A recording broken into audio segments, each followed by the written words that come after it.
Watts this is Satish. ఈ సంక్రాంతి వేడుకలు ఎలా జరిగినాయో ఈ చిన్న వీడియోలో చూద్దాం. ఇది మా ఊరి దేవాలయం, రామాలయం. సో మా ఊర్లో ప్రతి సంవత్సరం చాలా పెద్ద భోగి మంట వేస్తారు. మా పిల్లల్ని అయితే పొద్దున్నే తెల్లవాళ్ళు లేపేసాము. అందరికీ పంది పళ్ళు ఇచ్చి వాటి చేతే నేచురల్గా తవ్వించాము పళ్ళు. ఆ తర్వాత కొంకిడికాయలు, సున్నిపిండి, గాను నూనె ఒళ్ళంతా రబ్దించి నేచురల్గా ఎలా భోగి మంటకి భోగి రోజు స్నానం ఎలా చేయాలో అదంతా కూడా వాళ్ళ నాన్నమ్మ చేత చేపించాము. సో కిక్కరు మనకన్నా కూర్చున్నారు అరుపులు కేకలు రుద్దేటప్పుడు. సో అలా కరెక్ట్గా ప్రాసెస్ ఎలా చేసేవారు మా పూర్వం నాన్నమ్మ వాళ్ళు మాకు ఎలా చేయించారు అలా చేయించాము. సాంబ్రాణి పొగ వేయించి శుభ్రంగా దీపం వెలిగించి కూర్చోబెట్టి ఆ తర్వాత భోగిపళ్ళు వేయించాము. సో అది అయిన తర్వాత అందరికీ కాళ్ళకి దండలు పెట్టించాం. మళ్ళీ తీసుకెళ్ళి భోగి మంట దగ్గరికి భోగి పిడకలు వేయించాము. సో మా బొడ్డిది కూడా దండం పెట్టేస్తుంది. ఇక ఈ ప్రోగ్రామ్ అయిన తర్వాత మధ్యాహ్నం లంచ్కి బొబ్బరి పప్పు రైస్తో కలిపి అత్తసరి అన్నము, నెయ్యి, దాంట్లో ఒక పచ్చి పులుసు, దానికి కాంబినేషన్గా బెల్లం కూడా నంచుకి పెట్టి అది ఒక రకమైన మంచి టేస్ట్ వచ్చింది. మంచి చక్కటి గ్రీనరీగా ఉండే ఆకులో అరిటాకులో భోజనం పెట్టి వేడివేడిగా మొత్తం లాగించాము. నెయ్యి మధ్య మధ్యలో వేస్తూ చూడండి, చాలా టేస్టీగా అయిపోయింది. ఇది భోగి రోజు.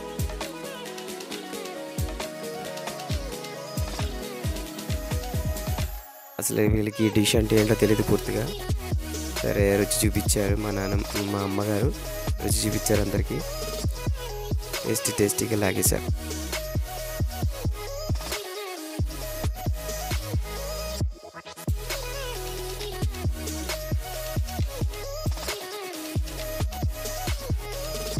ఇందరితో భోగి అయింది. నెక్స్ట్ సంక్రాంతి పొంగల్. పాలు పొంగించాము, ఆవు పాలు పొంగిన తర్వాత దాంట్లో పచ్చి బియ్యం, అప్పుడే పండినటువంటి ధాన్యం దంచి ఒలిచినటువంటి వడ్లు రైస్తో ఈ పొంగల్ తయారు చేస్తారనమాట. బాగా పొంగిన పాలు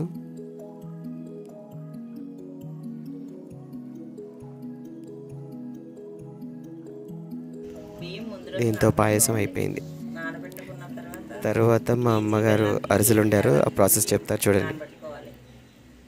అవి వరుసటి రోజుని వాడదవ్వేసి తడి బియ్యం ఆడించాలి. ఆడించిన తర్వాత ఆడిపోకుండా దాన్ని కప్పేయాలి, మూత పెట్టేయాలి.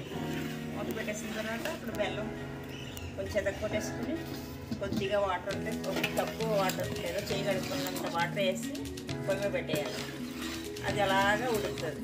ఉడికిన తర్వాత గట్టిగా చిక్కబడిన తర్వాత అది కొంచెం తీసుకుని నీటిలో వేసుకోవాలి. వేసుకుంటే అది ఉండ అవుతుంది. ఆ ఉండ గట్టిగా అవ్వేలాగా చూసుకోవాలి. అప్పుడు ముద్రపాకం ఉంటుంది. ఆ తర్వాత దాంట్లో పిండి వేస్తూ కలుపుతూ ఉండాలి. అప్పుడు గట్టిగా కొంచెం మరీ ఎక్కువ గట్టిగా కాకుండా కొంచెం లూజుగా కాకుండా పిండి ఎంత పడుతుందో అంతలా చూసుకుని కలుపుతూ వేసేసి దింపేసుకోవాలి. ఆ తర్వాత ఒక్కొక్కటి నూనె పొయ్యి మీద స్టవ్ మీద పెట్టుకొని వండ చేసుకుని నువ్వు పప్పులో తొలగించి కానీ అప్పుడు అరిటాకు మీద వేసుకొని కొంచెం అలా చేతితో నొక్కుని నూనెలో వేసి వేసుకోవాలి. అప్పుడు తీసేసి పక్కన పెట్టేసుకోవాలి. అంతే అరిసి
చకచకా లాగించారు మా వాళ్ళు అరిసెలన్నీ కూడా.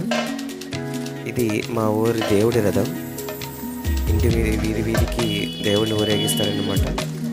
అప్పుడు ఇంట్లోంచి మేము బియ్యమని, పసుపు, కుంకుమ ఇలా దేవుడికి ఇచ్చేటటువంటివన్నీ ఇచ్చి ప్రతి సంవత్సరం ఇలా ఆ దేవుడి యొక్క ఆశీర్వచనం తీసుకుంటూ ఉంటాం.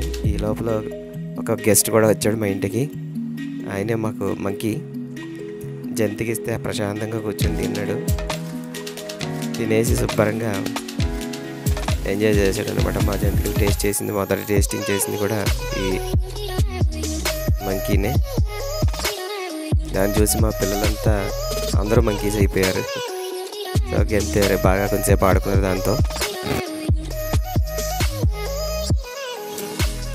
ఆ తర్వాత పొంగల్ కార్యక్రమం మొదలైంది. తిరుగుళ్ళు పెట్టి మధ్యలో డాన్స్లు వేయడం మొదలెట్టారు. సో అందరూ కూడా డాన్స్ చేశాం. అంటే పుషప్ ఇవ్వాలని నేను కూడా వాళ్ళతో పాటు ఒక స్టెప్ వేసాను. అలాగే దేవుడు ఆశీర్వచనం అయిన తర్వాత నెక్స్ట్ ప్రోగ్రామ్. ఎప్పటి నుంచో మా ఊరి మంగళి చాకలి అంటాం కదా, వీళ్ళంతా వస్తూ ఉంటారు. వాళ్ళకు కూడా బియ్యం ఇచ్చాము. పిల్లలందరికీ అలవాటు చేసాం ఎలాగ ఇవ్వాలి ఏంటి అనేది. వాళ్ళు కూడా ప్రతిదీ కూడా పిల్లల చేత చేయించాయి ఈసారి. సో మా వీధిలో శుభ్రంగా పిల్లలందరూ గ్యాదర్ అయ్యారు. కళ్ళకంచెలు కట్టుకొని ఆడుకున్నారు చాలాసేపు.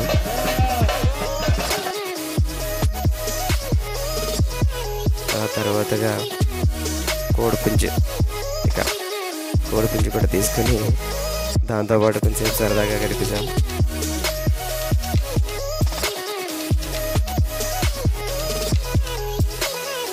తర్వాత బంధువుల ఇంటికి విందుకి వెళ్ళాం అన్నమాట.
పిల్లలందరినీ లైన్లో నించోబెట్టి పెద్దల దగ్గర ఆశీర్వచనం ఎలా తీసుకోవాలో ఒక క్రమ పద్ధతిలో తెలియచేశాను.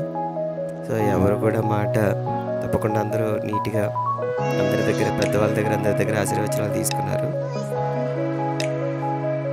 ఎందుకంటే చిన్నప్పుడు మనం వాళ్ళు వంచకపోతే ఇంకా పెద్ద ఎదిగిన కాళ్ళకి దండం పెట్టరా అంటేనే ఫీల్ అయిపోయే రోజులు. కాబట్టి ఇప్పటి నుంచి వీళ్ళకి అలవాటు చేయాలని ఒక ఎంతో ప్రాసెస్ చెప్పాను. అందరు కూడా బాగా శ్రద్ధగా చేశారనమాట.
So viewers, this is my Sankranti celebrations. నచ్చినట్లయితే లైక్ చేయండి. మీ సెలబ్రేషన్స్ మీరు ఎలా జరుపుకున్నారో, మీ మూమెంట్స్ ఎలా చేశారో లైక్ షేర్ చేయండి. Thank you for watching.